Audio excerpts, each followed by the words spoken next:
está fazendo essa palestra sobre o nosso aniversariante do dia, né?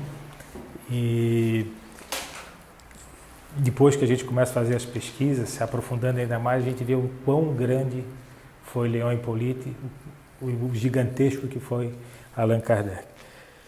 Aqui no quadro está uma frase de Jesus: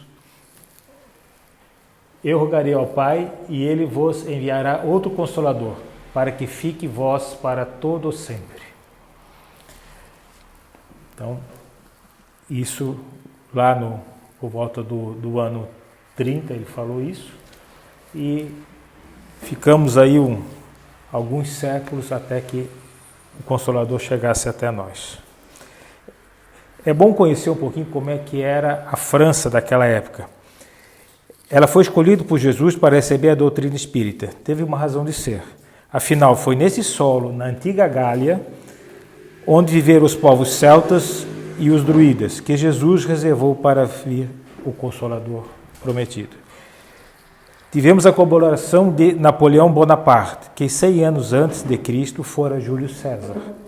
O conquistador e próprio codificador foi um sacerdote druida, e assim montamos uma coxa de retalhos nos bastidores do processo da vida do Consolador.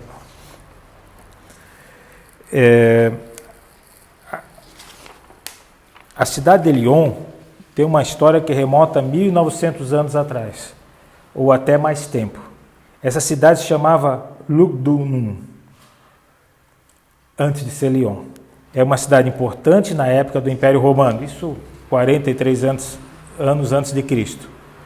Após passar por uma batalha, Lugdunum nunca se recuperou totalmente. E Lyon foi construída a partir de suas cinzas. Lugdunum significa montanha de luz. Era frequentada e habitada pelos celtas, pelos sacerdotes druidas, onde faziam suas orações. Por isso, montanha de luz onde se vibrava, se conectava com o mundo espiritual. Soubemos que Hippolyte, em uma existência anterior a Cristo, foi sacerdote druida. Viveu na Gália entre os celtas. E provavelmente fazia seus sermões naquele local chamado Lugdunum. Então, nesse sentido, fica explicado por que ele foi levado a nascer na cidade, na região em que ele viveu como sacerdote druida. O codificador traz os traços de sacerdote druida que se chamava Allan Kardec, que era professor, médico, conselheiro e curandeiro. Nesta época, a região da Gália da França atual fora invadida por Júlio César, o grande militar, o grande arquiteto de batalhas extraordinárias, homem de fibra incomum, de grande faro estratégico, ambicioso. Ele participou do primeiro triunvirato de Roma, com Crasso e Pompeu. Chegou a invadir várias regiões e até a dominar o Egito. Quando ele resolveu invadir a Gália em 58 a.C., até 52, ele tomou em torno de 800 cidades. Calcula-se que tenha feito em torno de 1 milhão de prisioneiros e igual número foram mortos durante essas investidas. Não se tem informação de que os dois tenham se encontrado pessoalmente, mas existe uma forte suspeita em relação a isso. Então, Jesus escolheu a França para receber essa doutrina consoladora, provavelmente porque era a região em que recebera antes de Cristo a presença do povo celta, druidas e sacerdotes, que admitiam a existência das vidas sucessivas que se comunicavam com os desencarnados. Era uma doutrina muito bonita, mas ela não deixou registros, ela era bastante oratória e não tinha nada que se perpetuou à frente, né? Antes da vida da codificação, a França estava passando por um momento difícil. Luís XV gastava sem controle e o povo passava fome. No ano de 1769, nasce Napoleão, que seria a encarnação de Júlio César. Desde novo, se destacou com muita bravura e em pouco tempo assumiu o exército francês, vencendo muitas batalhas. Em 1789, ano da Revolução Francesa, a França tinha como lema liberdade, igualdade e fraternidade. O ano 1799, o dia 31 de dezembro. No coração da latinidade, nas esferas superiores, grande assembleia de espíritos sábios e benevolentes para marcarem a entrada significativa do novo século. Antigas personalidades da Roma imperial, pontífice e guerreiro das Gálias, figuras notáveis da Espanha, ali se congregavam à espera de expressivo acontecimento. Legiões de Césares com os seus estandartes, falanges de batalhadores do mundo gaulês e grupos de pioneiros da evolução hispânica, associados a múltiplos representantes das Américas, guardavam linhas simbólicas de posição de destaque. Mas não somente os latinos se faziam representados no grande conclave. Gregos ilustres, lembrando as contribuições da Acrópole Gloriosa, israelitas famosos, recordando o Templo de Jerusalém, deputações eslavas e germânicas, grandes vultos da Inglaterra, sábios chineses, filósofos hindus, teólogos budistas, sacrificadores de divindades olímpicas, renomados sacerdotes da Igreja Romana e continuadores de Maomé ali se mostraram, como em vasta convocação das forças da ciência e da cultura da humanidade. No deslumbrante espetáculo da espiritualidade superior, com a refulgência de suas almas, achavam-se Sócrates, Platão, Aristóteles, Apolônio de Tiana, Orígenes, Hipócrates, Agostinho, Fenelon, Giordano Bruno, Tomás de Aquino, São Luís da França, Vicente de Paula, Joana d'Arc, Teresa d'Ávila, Catarina de Siena, Bossuet, Spinoza, Erasmo, Milton, Cristóvão Colombo, Gutenberg, Galileu Galilei, Pascal, Swedenborg e Dante Alighieri, para mencionar apenas alguns heróis e paladinos da renovação terrestre. Em planos menos brilhantes, encontravam-se no recinto maravilhoso trabalhadores de ordem inferior, incluindo muitos dos ilustres guilhotinados na Revolução, como Robespierre, Danton, Madame Roland, André Chenier, Bally, Camille Desmoulins e grandes vultos, como Voltaire e Rousseau. Depois de palavra rápida de alguns orientadores eminentes, invisíveis clarins soaram na direção do plano carnal e em breves instantes do seio da noite que velava o corpo ciclópito do mundo europeu, emergiu sob a custódia de esclarecidos mensageiros reduzido cortejo de sombras que pareciam estranhos e vacilantes, confrontadas com as feéricas irradiações do palácio festivo.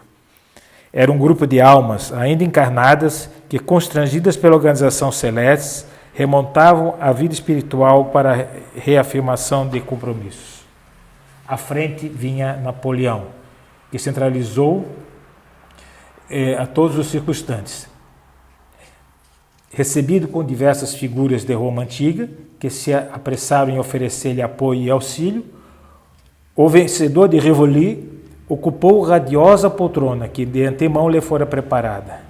Entre aqueles que o seguiram na singular excursão, encontravam-se respeitáveis autoridades reencarnadas no planeta, como Beethoven, Ampère, Fulton, Faraday, Goethe, João Danton, Pestalozzi, Pio VII, além de muitos outros campeões de prosperidade e de independência do mundo.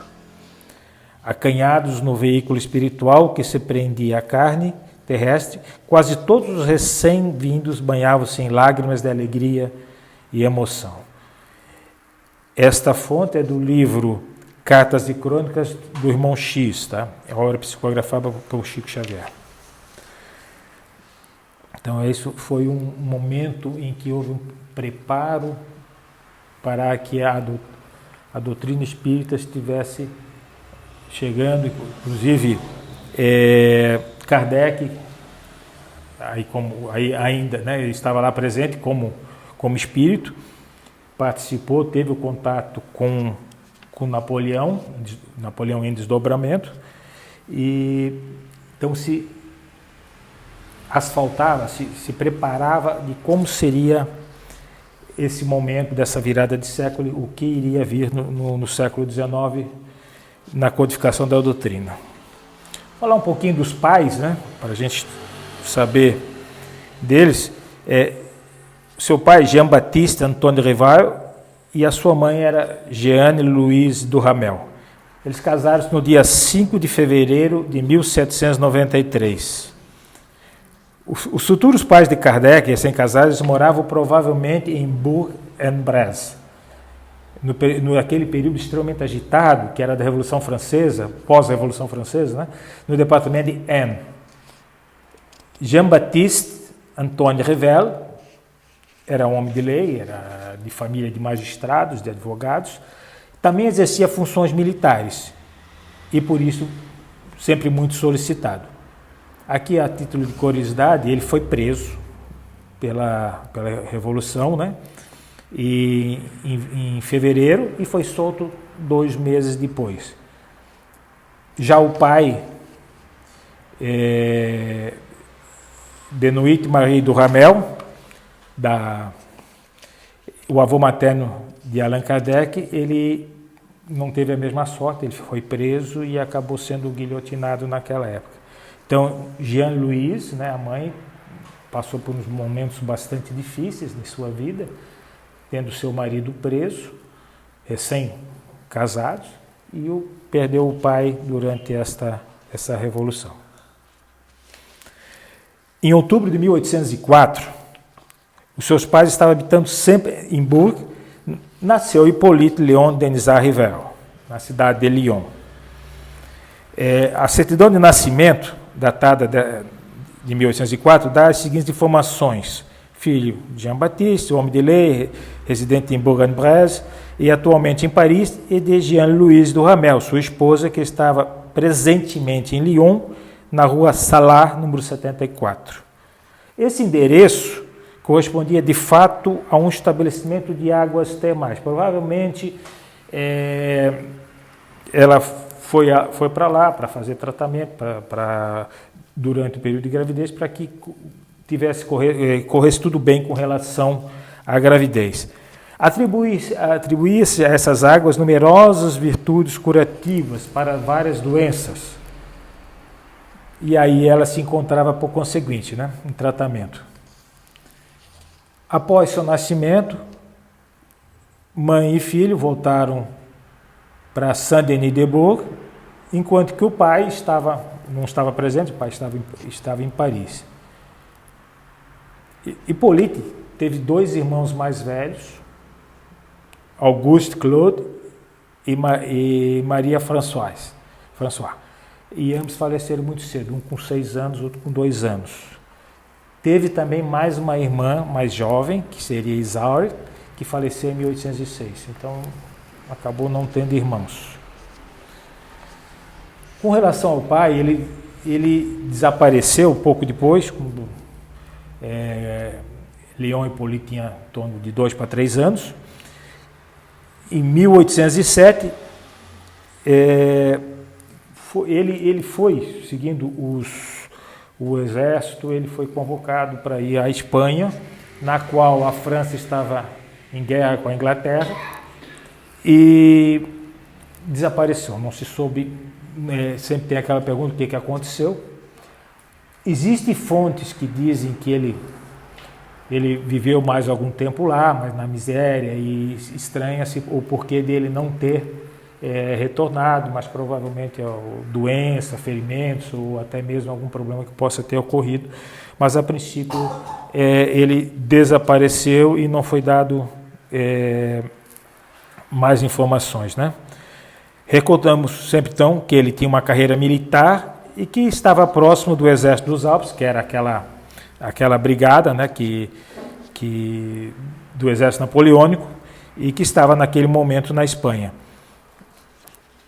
Esses exércitos franceses e espanhóis sofreram principalmente a defesa de Trafalgar. Essas batalhas de Trafalgar ficaram famosas, né? Como grande batalha naval lá, em 1805. Napoleão havia nomeado o general Junot para comandar um exército então posicionado por lá, e a ideia era invadir Portugal. Isso em 1807. A corte portuguesa, o rei Dom João VI, fugiu para o Brasil com toda a corte, né? Aí o Brasil até acaba tendo uma participação nisso e com isso fez com que Portugal não capitulasse. Portugal não foi conquistado pela França, enquanto Napoleão havia fortalecido as suas defesas contra a Prússia, contra o Império Austro-Húngaro e com relação também contra a Inglaterra. Pouco depois, em 1808, começou a Guerra da Independência Espanhola, que foi um tipo de guerrilha imposto numerosas perdas ao exército francês. Então também começou uma guerrilha que a Espanha pretendia tornar-se independente. Nessa época,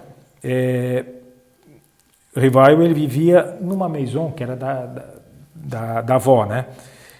Havia um grande pátio, estábulos para animais, como se fosse realmente um sítio, e lá havia sempre todas as tarefas inerentes a isso. Era uma região mais afastada do centro, os costumes eram tirar leite de vaca, era produzir queijo, colher legumes, verduras, enfim. E a cercania se comportava um ambiente bucólico e agradável, o que lhe remete a uma infância rica de oportunidades de aprendizado para aquele esperto e inteligente menino. Aqui vamos falar um pouquinho sobre Pestalozzi. Em janeiro de 1804, as autoridades de Yverdon convidaram o educador Johann Heinrich Pestalozzi a estabelecer substituição de ensino em sua jurisdição e ofereceram o castelo de Yverdon para que ele assim o fizesse. Pestalozzi era famoso por suas ideias, obras literárias e pelas instituições que criou e dirigiu, inclusive para os órfãos da Guerra de Stans, que foi um pouco antes, uma pequena localidade na Suíça. Em agosto de 1804, Pestalozzi se muda para Yverdon e em 1805 começa a funcionar essa instituição. Esse foi até o período mais pródigo de Pestalozzi. Ele, em torno de 20 anos, foi até 1825, e os 10 primeiros anos foram os mais importantes, mais marcantes na história de Pestalozzi. A influência do Instituto sobre o que se entende por educação é como deve ser conduzida a imensa e repercute até nossos dias. Então, hoje se fala como um método de ensino. Ele acreditava na necessidade de desenvolver o entendimento da criança através da observação e da experiência, não através do ensino de preceitos e normas, ou seja, fugir mais do que a gente chama de cátedra e mais para uma hermenêutica, né? E instigar o pensamento, o raciocínio. Vamos ter uma aula de botânica? Vamos. Então vamos lá fora, vamos ver as plantas, vamos ver os animais. Então a aula é ciências, é isso que nós temos que fazer com que haja o raciocínio, né? Voltando à França em 1822, ele estabeleceu-se em Paris com sua mãe e com o irmão dela, François. Na Cidade de Luz, fez carreira como professor de diversas disciplinas, seguindo o método que ele aprendeu, né? Fundou o Instituto Técnico Rivail, na Rua dos Sèvres, em sociedade com o tio, categorizando o seu ensino através do método educacional voltado para a aplicação prática das atividades profissionais. Esse instituto acabou fechando quando o seu tio e sócio, devido a pesadas dívidas que ele contraiu com o jogo, resolveram vender esse instituto para que ele conseguisse. Cada um recebeu, à época, 45 mil francos. E ainda aí o Léon Hippolyte, ele recebeu esses 45 mil francos, depois teve amigos que pediram esse valor emprestado, ele, na boa vontade, ele acabou emprestando e devido aos maus negócios que esse amigo fez, ele acabou ficando sem nada, né? Tipo, não é, azar pouco, né? Tem bastante, né? Bastante coisa para dar errado. Mas ele, sendo poliglota, trabalhou como tradutor de livros e artigos. Ele falava inglês, espanhol, alemão, francês, ia muito bem também no holandês. Então ele começou a trabalhar bastante para conseguir recuperar, né? Ele ganhou destaque especialmente por suas publicações pedagógicas, pela qual propunha modernos sistemas de aprendizado, porque ele conferiu vários prêmios à entrada em importantes sociedades acadêmicas europeias. Foram vários livros dentro da área pedagógica. E, por exemplo, com 20 anos de idade, em 1824, ele escreveu o seu primeiro livro, que seria Curso Prático de Aritmética. Eram metodologias de ensinos que ele procurava fazer algo mais moderno para, nas aulas particulares que ele estava dando para os alunos, ele pudesse aplicar isso aí. Eram dois tomos, em formato grande, recomendados aos educadores e às mães de família, para assim passar essas informações aos filhos, né? Foi várias vezes reeditada. Em 6 de fevereiro de 1832, ele casa com Amélie Baudet. Ela era professora com diploma de primeira classe, tendo se formado na Escola Normal Leiga, de orientação também pestalozziana, e fora professora de letras e belas artes. Também teve livros publicados. Madame Revail, além de conselheira, foi inspiradora de vários projetos que o marido pôs em execução. Se nós vemos isso aí, por exemplo, ele não teve irmãos, como também não teve filhos. Teve ao lado, perdeu o pai cedo. Então, até o trabalho que ele tinha foi totalmente, ele foi privado de emoções que todos nós temos, tendo uma vida assim dita normal, e ele foi privado de tudo isso, para realmente o foco dele ter sido muito em cima da doutrina. E ao lado dele, a sua doce Gabi, que o auxiliou muito, lá respondia as cartas, trocava ideias, e mesmo quando ele, por vezes, até ameaçava fraquejar, ela não deixava que isso acontecesse. Ela, vamos lá, vamos em frente. Então, o sucesso da doutrina, dos livros, do resultado, deve também muito a ela, né? Uma pessoa que deve ser lembrada sempre. Aí nós estamos já seguindo aqui mais ou menos o meu roteiro, aí estamos chegando próximo dos anos 1850. Pouco antes começaram os fenômenos das mesas girantes, Irmãs Fox nos Estados Unidos, a França, Paris, borbulhava até com os teatros, com as experiências físicas. E teve até uma historinha aqui que eu achei bastante interessante, em que viviam duas meninas irmãs na Ilha de Reunião. Ilha de Reunião é um protetorado francês que fica no Oceano Índico, na costa da África, acima de Madagascar. Pequena ilha, e lá eles participavam de reuniões mediúnicas. Não eram reuniões espíritas, porque esse termo ainda não tinha sido utilizado, só em 1857. Até o momento eram as reuniões mediúnicas, e essas duas meninas, com 12, 10 anos, elas recebiam e psicografavam e os espíritos, né? Que era nisso, em certa noite, as irmãs são a Julie e Caroline. Elas foram chamar o pai, dizendo que tinha uma mensagem ao pai. Que era uma mensagem. E ele estava lá, aproveitando, descansando, ele não quis ir imediatamente, mas aí a Julie voltou novamente ao pai. Tem uma mensagem que é importante e é urgente. Aí ele resolveu ir, meio a contragosto, mas foi verificar. Então, chegando lá, o espírito que estava se manifestando perguntou se ele conhecia o veleiro Boa Rouge, do veleiro. Sim, claro, conheço. Eu mandei uma carga para a França através desse veleiro. Era açúcar, mandei para lá. Aí o espírito se manifestou. Aqui quem está comunicando é o capitão do navio. Eu estou aqui para avisar que o navio naufragou. Mas como? Né? Não ouvi falar nada, mas espera o tempo que vai chegar essa notícia. O navio afundou na costa da África e infelizmente todos morreram. E a carga de açúcar se dissolveu no Oceano Salgado. E 4 meses depois, realmente, aí o pai chegou para... Olha, vocês não contam para ninguém, né? Vocês não contam para ninguém essa história, vamos guardar em segredo.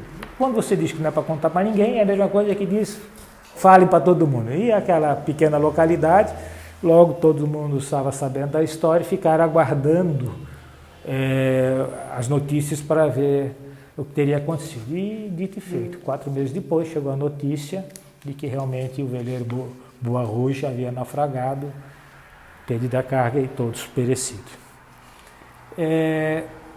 Numa outra sessão, as meninas receberam um espírito e ela perguntou qual era o nome, como poderia chamá-lo esse espírito.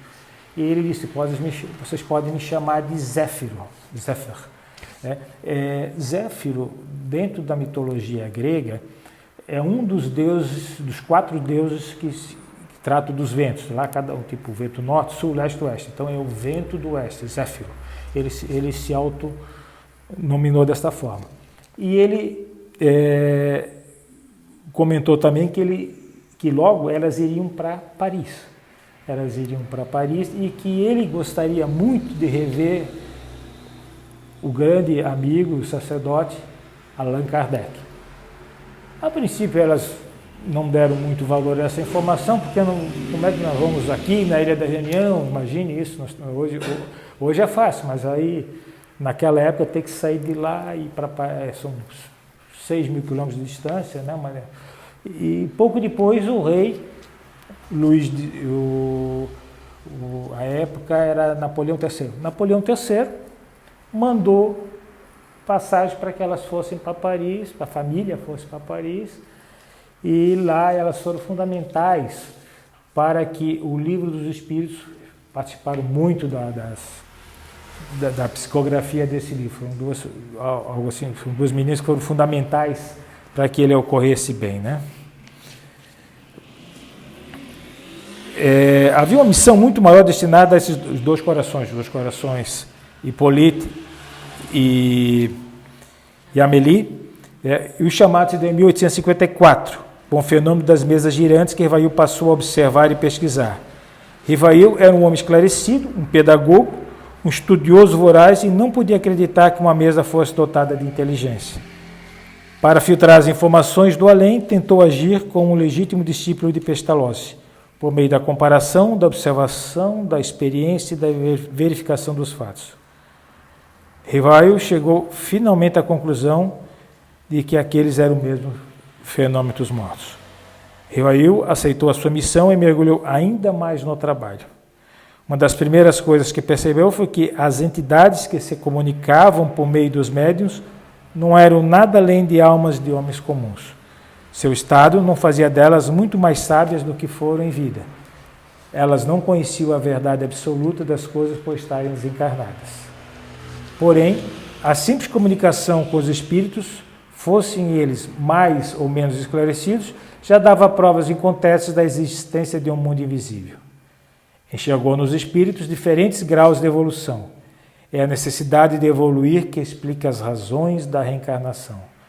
A alma deve voltar a habitar um corpo material quantas vezes for necessário em busca dos mais altos graus da perfeição espiritual. Nesta época, Hippolyte ele escrevia uma pergunta na qual ele pretendia perguntar aos espíritos e ele guardava no bolso. Geralmente, quando ele chegava na reunião, os espíritos respondiam. Ele não precisava nem questionar, já havia a resposta. Outras vezes, enquanto ele redigia um livro, pancadas na parede indicavam que algo estava errado. Então, como se ele estava tendo uma definição que não era correta, havia pancadas. Então, ele procurava descobrir onde é que estava o erro, corrigia e somente cessava as pancadas quando o erro fosse sanado. Allan Kardec nasceu junto com o Livro dos Espíritos, o nome é Allan Kardec, que foi publicado em 18 de abril de 1857, obra inaugural do Espiritismo. A escolha do nome foi autorizada e aprovada pelos espíritos. Para os espíritas, adotar o nome de Allan Kardec foi uma demonstração de fé, humildade e coragem de Rivail, pois ele abriu mão da vantagem de ser um escritor conhecido e respeitado. E ele não assinou como único autor, pois repetia inúmeras vezes que o mérito da obra era dos espíritos superiores que a ditaram. Coube a Kardec organizar, compilar as mensagens como uma doutrina, o que fez com maestria. O Livro dos Espíritos é inegavelmente a obra básica da doutrina espírita. Esse foi o primeiro, reunindo os ensinos dos espíritos superiores através de médiuns de várias partes do mundo. Ele é o marco inicial de uma doutrina de imenso valor para todos e que trouxe uma profunda repercussão, porque fala sobre Deus, da imortalidade da alma, da natureza dos espíritos, de suas relações com os homens, das leis morais, da vida presente, da vida futura e do porvir da humanidade. Assuntos de interesse geral e de grande atualidade no pensamento e na visão da vida de considerável parcela da humanidade. Allan Kardec, ele estava numa manhã de abril de 1860, exausto, acabonado, estava quase assim, desistindo de continuar a fazer suas obras, quando ele recebeu um embrulho com uma carta. E lá está assim: com a minha gratidão, remeto-lhe o livro anexo, bem como a sua história, rogando-lhe, antes de tudo, prosseguir em suas tarefas de esclarecimento da humanidade, pois tenho fortes razões para isso. Aí a carta, né, quem escreveu botou: sou encadenador desde a meninice, trabalho em grande casa desta capital. Há cerca de 2 anos ele casou-se e acabou com o que ele considerava a esposa ideal, a companheira ideal, e depois ela contraiu uma doença, veio a falecer, e ele perdeu toda a vontade de continuar vivendo, e por inúmeras vezes ele pensou em tirar a vida. Começou a faltar o trabalho, o chefe dele o ameaçava de demissão, né? Sem confiança em Deus, sentindo-se as necessidades do homem e do mundo e vivendo com as dúvidas aflitivas do nosso século, resolvera seguir o caminho de tantos outros. Suicídio. A prova de separação venceram-me, e eu não passava agora de trapo humano. Faltava ao trabalho e meu chefe, ríspido, ameaçava, né? Aí até que chegou num dia, uma madrugada muito fria, ele acordou e disse: hoje eu vou dar cabo nisso, vou acabar com esse meu sofrimento.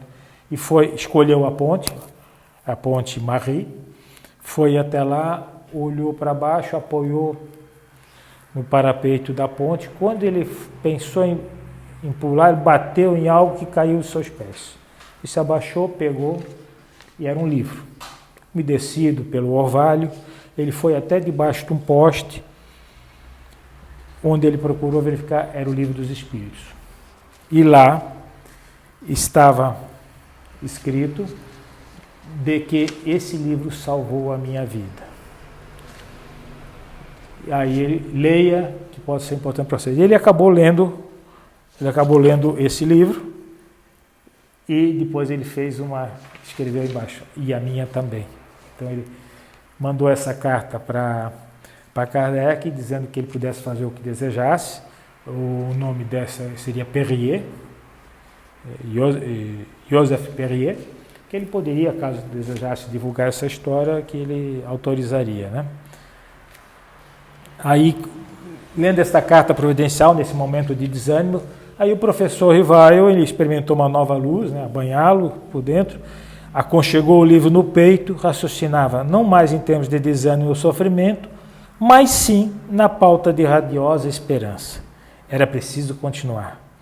Desculpar as injúrias, abraçar o sacrifício e desconhecer as pedradas. Diante de seu espírito turbilhonava um mundo necessitado de renovação e consolo. Escreveu aí na sequência o Livro dos Médiuns, que é um ensino especial dos espíritos sobre a teoria de todos os gêneros e manifestações, os meios de comunicação comum e divisível, o desenvolvimento da mediunidade, as dificuldades e os tropeços. Nesse momento, no dia 9 de outubro de 1861, em Barcelona, foram queimados centenas de livros espíritos, a maioria do codificador. Foram em torno de 300 obras, tem não só os títulos dele, foram o Livro dos Médiuns, o Livro dos Espíritos e outras obras de outros autores. Vivia em Barcelona um editor francês, Maurice Lacatre, e ele tinha lá uma livraria. Ele solicitou a Kardec, seu compatriota, para que mandasse esses livros, e quando foram atravessar a fronteira, foram apreendidos, e Leon Hippolyte pediu então para que os livros fossem devolvidos, porém o bispo de Barcelona, Antônio Palau Termes, sob a alegação de que a Igreja Católica é universal e os livros sendo contrários à fé católica, o governo não pode consentir que eles vão perverter a moral e a religiosidade de outros países, e mandou queimar. Novamente, a princípio, foi um desânimo, e aí foi alertado que não, tá? Que isso seria um marco, esse alto da fé de Barcelona, que seria algo que mais chamaria a curiosidade das pessoas, que eles iriam em busca de mais informações, de saber o porquê, da curiosidade do ser humano, e ganhou um novo impulso. Uma frase de Kardec: pode-se queimar livros, mas não se queima ideias. As chamas das fogueiras superexcitam-nas em vez de abafá-las. Depois disso, ele compilou o Evangelho segundo o Espiritismo, que é a obra que contém a explicação das máximas morais do Cristo em concordância com o Espiritismo e suas aplicações às diversas circunstâncias da vida. O Evangelho segundo o Espiritismo oferece em seu conjunto os princípios que norteiam a justiça, a bondade e a misericórdia. É o ensino moral de Cristo.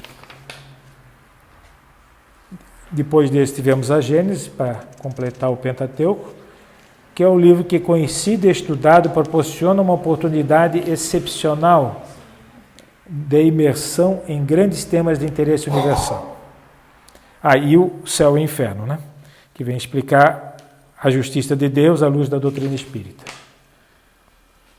Depois teve umas obras complementares, como o que é o Espiritismo, obras póstumas, que auxiliariam, né, nessa situação. Então nós vemos aqui que o nosso caro codificador aqui teve um trabalho extenso, muito dedicado para implantar essa linda doutrina que nós hoje professamos e seguimos, e que dá um alento e uma explicação a nossas dúvidas, aos nossos problemas terrenos e espirituais. Uma carta de Chico Xavier, na qual ele homenageia Kardec e seu aniversário. Por muito que sejam expressivas as palavras que eu pudesse dizer a respeito de Allan Kardec, elas seriam demasiadamente pálidas para criar em nosso espírito o respeito, a admiração, o carinho e o amor com que não apenas anualmente, mas todos os dias nos lembramos deste homem admirável, cuja herança para nós, da comunidade humana, representa um patrimônio de paz e luz. Peçamos a Nosso Senhor Jesus Cristo que engrandeça Allan Kardec onde estiver, que ele possa receber as vibrações dos nossos melhores sentimentos. Allan Kardec vive. Esta é uma afirmativa que eu quisera pronunciar com uma voz que no momento não tenho, mas com todo o meu coração repito: Deus engrandeça o nosso codificador, o codificador de nossa doutrina, que ele se sinta cada vez mais feliz em observar que as suas ideias e suas lições permanecem acima do tempo, auxiliando-nos a viver. É o que eu pobremente posso dizer na saudação que Allan Kardec merece de todos nós. Sei que cada um de nós, na intimidade doméstica, torná-lo-á lembrado e cada vez mais honrado, não só pelos espíritas do Brasil, mas do mundo inteiro. Só temos que agradecer a Deus pela renovação que o seu trabalho abençoado nos trouxe, possibilitando a nossa transformação interior, tão necessária à nossa evolução espiritual. Então era isso que eu teria hoje para passar para vocês, dessa pessoa tão importante, dessa personalidade, que hoje comemora 218 anos do nascimento como Leon Hippolyte, e que nos inspira sempre, né, nos nossos, na parte moral, na parte espiritual. Obrigado pela atenção de vocês.